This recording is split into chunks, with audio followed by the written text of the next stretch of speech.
Eu disse que era rapidinho, intervalo, estamos de volta com o seu programa de entrevista coletiva, né? Quero te lembrar que aqui nós estamos falando sobre a Lei 14133. Quem tem medo da 14133, que é a nova lei de licitações, que era para entrar a sua vigência plena agora e algumas pessoas estão querendo empurrar mais para frente um pouquinho.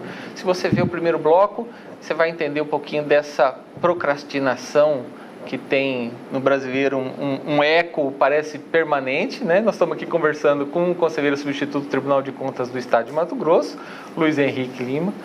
Você sabe que eu acho que eu nem falei seu sobrenome no primeiro bloco? É? Mas tudo bem, Luiz Henrique Lima está aqui conosco, professor, conselheiro, também nos acompanha, Luque Marlon, jornalista. E no bloco anterior, eu deixei uma fala do artigo que me provocou e que fez eu fazer esse convite para ter essa ótima companhia aqui no estúdio. Ele disse o seguinte no artigo: a procrastinação como valor supremo e a resistência à mudança como missão institucional.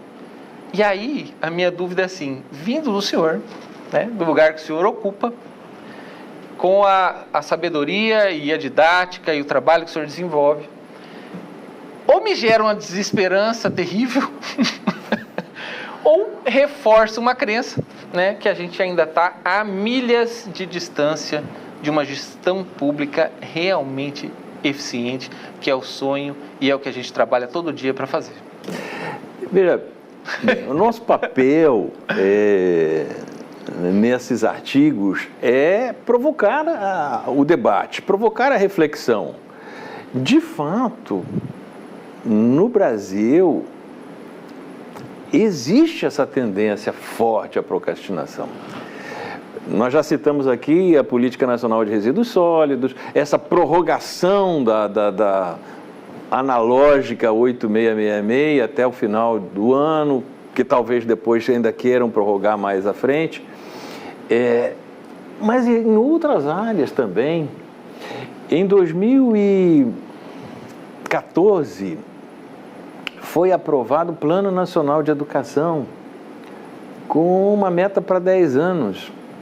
Na última avaliação que foi feita, mais de metade das metas não haviam sido alcançadas em 50%, faltando 2 anos para acabar. Para o término desse plano.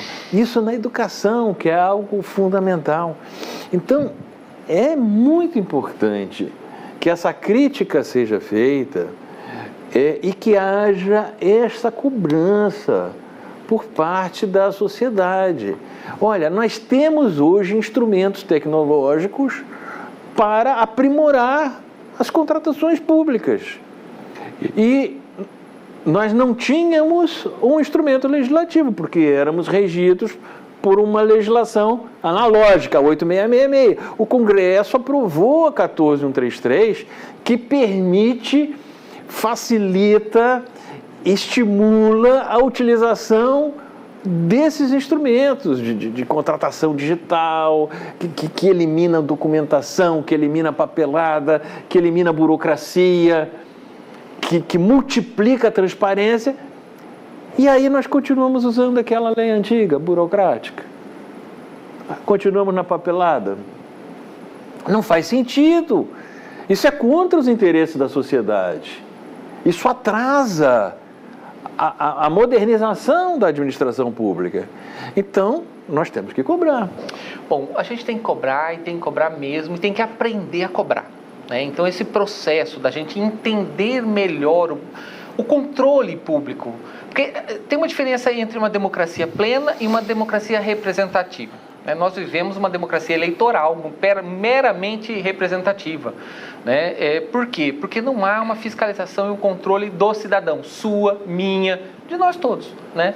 E aí, eu faço esse gancho para dizer que aqui eu estou com um livro, né, que é o Controle Externo, Teoria e Jurisprudência para os Tribunais de Contas.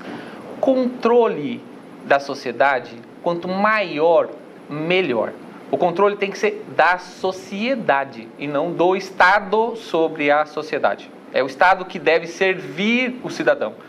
E esse livro está na sua 10ª edição, traz os elementos do controle externo, né, jurisprudências, então todo esse processo para você entender, prestar concurso, advogar, acompanhar a gestão pública de maneira geral. 10ª edição, aqui você atribui essa longevidade. Vamos começar por aí. Eu brinquei com ele aqui, falei assim, parece que o senhor acertou, né? É verdade.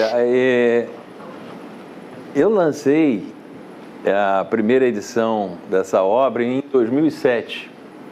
Eu ainda morava no Rio de Janeiro, era auditor federal de controle externo do Tribunal de Contas da União.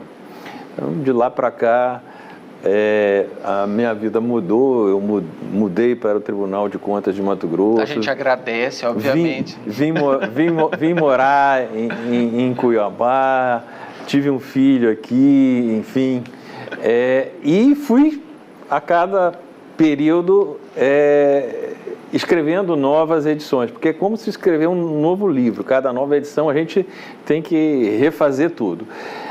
Graças a Deus ele teve esse sucesso, essa boa acolhida, porque eu atribuo isso muito à inteligência dos meus leitores. Por quê? Não, vou te explicar por quê. Porque os meus leitores, eu tento estabelecer com eles um diálogo. Então, eles me escrevem, professor, olha, você errou na página tal, às vezes tinha um erro de digitação, por que você não tratou de tal assunto? E aí eu vou pegando essas anotações que eles me mandam e vou aprimorando, eu vou corrigindo. De uma edição para outra, a gente vai tentando eliminar os erros antigos. Talvez a gente cometa erros novos, mas a gente vai, né, buscando não tem compromisso com erro, né? sempre melhorando a qualidade. E graças a Deus, ele tem tido uma acolhida cada vez melhor. Ele já foi citado em decisões do Supremo Tribunal Federal, do Superior Tribunal de Justiça. Ele é citado em decisões e pareceres do Ministério Público de Contas de praticamente todos os tribunais do Brasil, começando pelo TCU. Então, ele é uma obra que se tornou uma referência nessa área de conhecimento. E eu procuro sempre atualizá-lo. Por quê? Porque você tem novas leis. Por exemplo, você teve alteração na Lei 14.133 em 2021. A 9ª edição tinha saído em 2021. A nova lei chegou depois. Depois houve alteração na Lei da Improbidade Administrativa. Houve alteração em algumas jurisprudências do Supremo. Então, a edição de 2023, ela já atualiza tudo isso. Agora, as novas mudanças que surgirem a partir de agora, eu vou ter que colocar na 11ª. Na 11ª edição. E assim a gente vai procurando manter uma obra atualizada e adequada, tanto para aqueles que estão estudando a disciplina nos cursos superiores, os que estão se preparando para um concurso público, quanto para aqueles que já trabalham nos órgãos de controle interno e de controle externo, os que advogam perante os tribunais de contas, para que eles tenham ali uma referência segura para o seu trabalho. E me dá um prazer muito grande, né? Quando a gente vai, às vezes, em algum lugar, encontra uma pessoa, professor, né? Estudei pelo seu livro, professor. É muito bom isso, né? É uma grande satisfação pessoal. O senhor sabe que eu ia te fazer uma pergunta e o senhor acabou matando a minha resposta. Eu ia te perguntar assim, nesta 10ª edição, o que tem além das outras? Aí o senhor já me trouxe essas informações, né? Isso. Aí quando também o escritor, mas nessa condição de professor que o senhor cita agora, deve ser muito mais gratificante quando alguém fala, professor, lá naquela página X, tal, fala, ele leu o livro, né? É verdade. Como professor é um preenchimento especial, não tem? É verdade. O fato da gente poder ter essa relação, e hoje também a internet permite isso, né? A internet permite que a gente possa fazer um curso online e ter alunos do Brasil inteiro. Eu estava dizendo, outro dia, eu tinha uma turma, eu tinha um aluno de Nova Chavantina. jamais eu poderia fazer uma turma presencial em Nova Chavantina, porque não teria número suficiente para isso. Talvez lá tenha uma pessoa interessada nessa matéria, mas essa pessoa conseguiu fazer a turma pelo ensino à distância.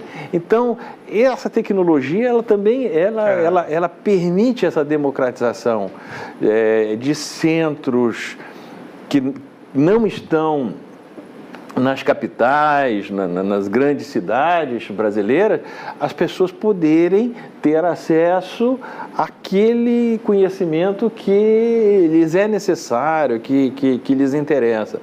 Então, e a gente troca ideias e recebe questões. Normalmente, eu descubro que o livro tem um problema, sabe como? Como? Quando o aluno diz, professor, eu não entendi aquela explicação sua. Se ele não entendeu a minha explicação, é porque a explicação não está boa. Então eu tenho que fazer uma explicação melhor. Então eu pego aquele trecho do livro e tento reescrever de uma forma que essa pergunta não surja.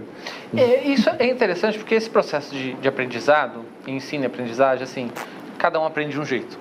Então a explicação, ela podia ser boa, mas para aquela pessoa, às vezes não. Né? Então esse processo de retroalimentação, que é fantástico, para quem deu aula sabe que isso é maravilhoso, né? Você ensinar, você ensina e 5 pessoas aprendem, mas outras 3 não aprenderam. Aí você acha um outro jeito de ensinar, mas quem está aprendendo mesmo é você, porque aí você é quem mais aprende, né? O Paulo Freire, grande educador brasileiro, ele tinha essa citação, né? Ele dizia assim: ninguém sabe tudo, ninguém ignora tudo. Todos nós sabemos alguma coisa e todos nós ignoramos alguma coisa.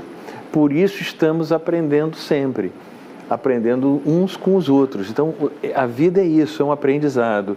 Eu posso te ensinar alguma coisa, mas você também está me ensinando algo. Sim. E na sala de aula, essa troca é permanente. O professor aprende com a pergunta dos alunos e os alunos aprendem algo com as explicações do professor.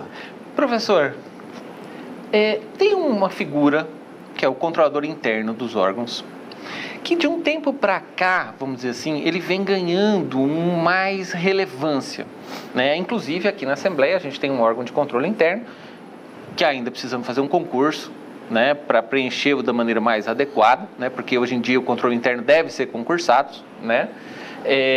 Mas também agora recentemente houve a publicação de uma lei da autoria do deputado Avalone a respeito do contador, da importância do contador em relação à gestão pública, por exemplo.